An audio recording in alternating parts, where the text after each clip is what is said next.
Paggising sa umaga, I don't mind really seeing your Facebook or TikTok what you're doing because that's free and that's part of your job. Pero si Sected may commercials sa sa YouTube, etc.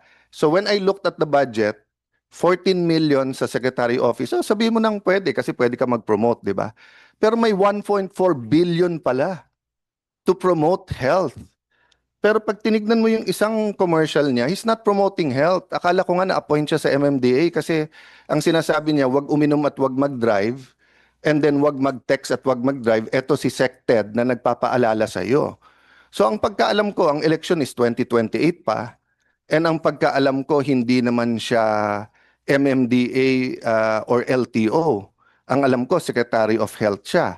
So I don't mind him saying wag mag-vape, wag mag-sigarilyo, wag mag-inom masyado. Pero wag mag-inom habang nagda-drive. Parang hindi naman, is that health promotion or road safety promotion? We have so many problems with PhilHealth. Sected is the chairman of PhilHealth. He cannot escape those problems. But then, ang sagot is commercials every morning. So, ang hirap itignan yung pondo. I could argue the opposite side, Mama, to be fair. Si dating Secretary Flavier was very effective, di ba? Yung Let's Do It, yung Yossi Kadiri, etc. And, his appearance there made people watch it. So I can argue the other way, di ba? So kung effective naman, I don't think anyone will question.